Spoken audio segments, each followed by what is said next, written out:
This will most likely be the final video on my trip, so don't look forward anymore.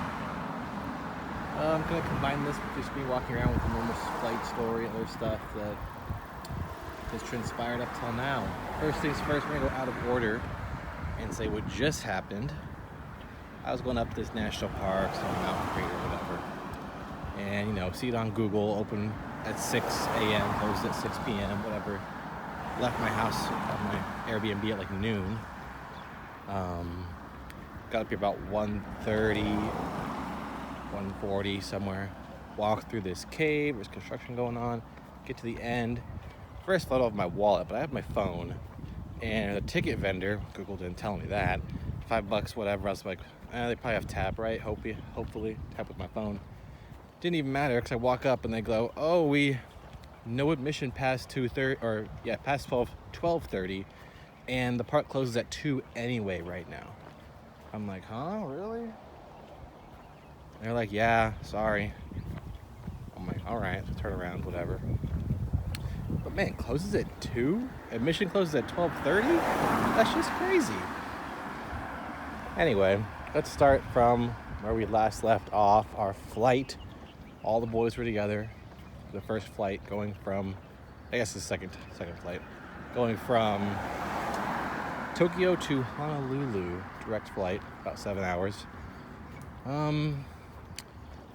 The first hiccup happened. We get to the airport, and to log in, we just scan our passport. You can't do online checking with Zip Air Tokyo when it comes to Tokyo to Honolulu. They have not introduced that yet. So we had to check it in person. And all it is scanning your passport at a kiosk. First boy's works, second boy's works, mine works. Our last boy did not work. It was like, couldn't find your reservation.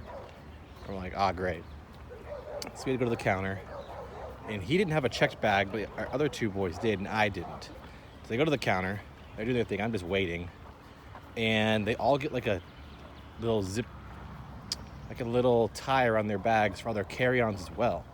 It doesn't say we had to do that, so I just kind of ignored it, which is fine.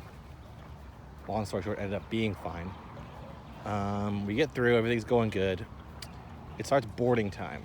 So I got my seat, my random seat, by the way, which was an aisle seat. Fine by me. Prefer window, but aisle's fine. Start boarding in different groups randomly. And as I go through, there is a random bag check on me. The lady comes up and is like, "Do you mind if we do a random bag check?" I'm like, "Sure." So as I'm getting my bag checked, there is, and this is important to the story, an African-American guy, could just be African, I don't know if he's American, but a black guy, is yelling at this lady in the corner, being like, "You have racially profiled me against my American given right. Just because of the color of my skin, I am an intelligent member of society, and I do not consent to you searching my bag, and I will not." And he's just yelling at this lady, this poor Japanese woman. I'm just looking in the corner of my eye and like listening, taking all my electronics. She's fobbing my stuff, whatever. Don't know what they're doing. Probably looking for bombs. I don't know. Put my stuff back in. This guy's just yelling this whole time as I'm going through my random bag search. He clearly did not like that he was getting random bag searched. My friend also got random bag searched. He's just still going even after I get back on the plane. Because he tells me after, he's like, "Yeah, he did not stop."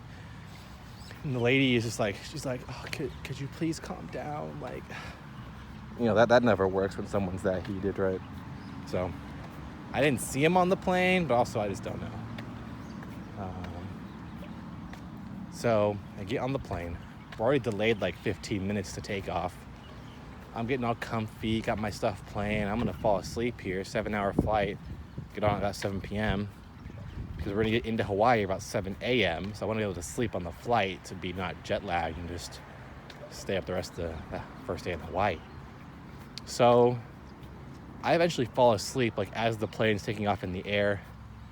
Unfortunately, no window seat, so I'm kind of just in a weird neck position. I'm a tall guy. About an hour into the flight, 45 minutes maybe, I get shaken awake by this Japanese lady next to me. And I'm like, oh, yes. And it's one of those wake-ups where, like, it was such a good sleep, because you wake up and your neck is so sore because you were sleeping so bad, but it didn't matter because you were so deeply asleep. But now I have a sore neck. And I only got 45 minutes to an hour of sleep. So I wake up. It's the guy on the dang window seat. I need to go to the bathroom. And I'm like, oh. So I'm big. I have to get out of my seat. He goes, I sit back down. I notice when I sit back down, the person in front of me has reclined their seat. It's not even less room. Didn't notice I was asleep, right? Whatever. Guy comes back.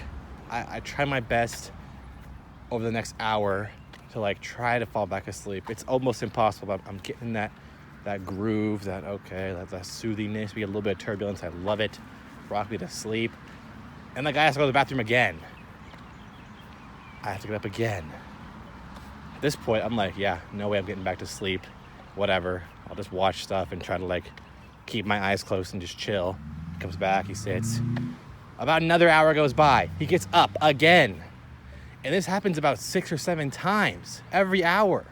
He has to go to the bathroom. I don't know what's going on with this guy, but why is he at the window seat?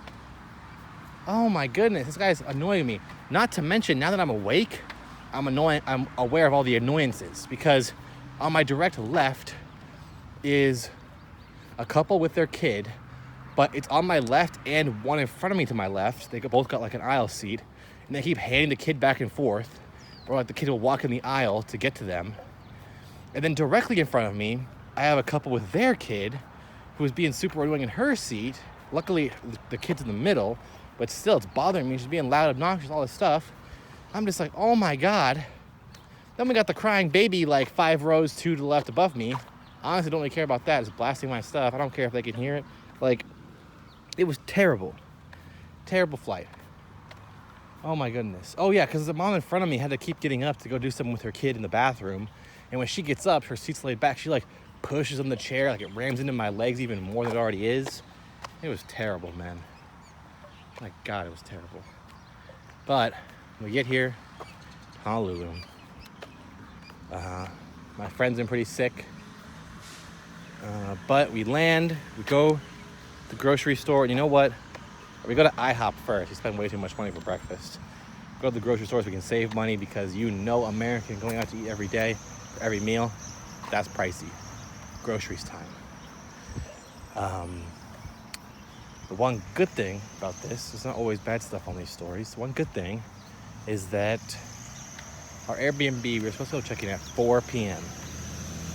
We get a message that the guy's cleaning should be done by noon-ish.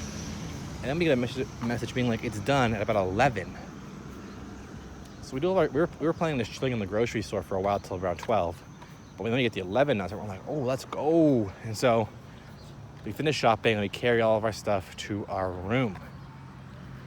But now here's where the story gets bad again, What are we going to do when we're out in Hawaii? Obviously, we're going to the beach. We all go to the beach, whatever. I don't have any flip-flops, so I'm going socks and barefoot and stuff. At the specific beach in Hawaii, Honolulu, there's this like rocky encasing over this like swim area, but then halfway through, it's also, the rocks are just deeper, so you can get over the rocks out to the more deep area. And so we're going through, but right on those rocks is a pretty bad riptide that centers in on the rocks, so like it wouldn't necessarily push you too far away, but it's kind of just annoying, and like the rocks are not that or they're pretty shallow, so you don't want to hurt yourself in hindsight. Because as the second time I go back out the rocks, I'm swimming, eyes are closed, of course. I'm swimming, swim. Maybe you've already seen my hand, I can't tell, but the point is, swim. I just reach the rock with my left hand, slam it into it, and then right when I reach it, the riptide pulls me away from the rock, and so I instinctually just grab onto the rock. What ends up happening is I have a super, super sharp spot, and my ring finger gets cut pretty deep. Not too long, it's only on like one digit of my finger, the very tip, but it was a deep cut. I ended up having to go back to the room because, yeah, that salt water as I swim back to shore, was stinging. It looks fine now. I just have it wrapped up as I'm out and about because I just don't want it getting anything in it. But honestly, today I probably don't even be wrapped. Mainly just yesterday while I slept. It'll be fine by tomorrow. Probably gonna go back in the ocean. I was planning on hiking more today, but this mountain right here is closed off, and there's a huge crater apparently in the national park. I was excited. Anyway, not much more to add. Hope you guys are having a good day. It's currently Friday here. I fly back on Monday, so I got 2 more full days. Not too sure what I'm gonna do. Probably spend a lot of time in the ocean. I know my friends want to go to Pearl Harbor, as we were just in Japan, Hiroshima and stuff, but I've already been to Pearl Harbor. It was all right. Not my favorite thing, so I might tag along, but probably not. But yeah, unless something absolutely crazy happens, this will be it for me on my trips. The next thing you probably see will be some random darker clip. So have a wonderful day, everyone, and I'll talk to you all later. Bye.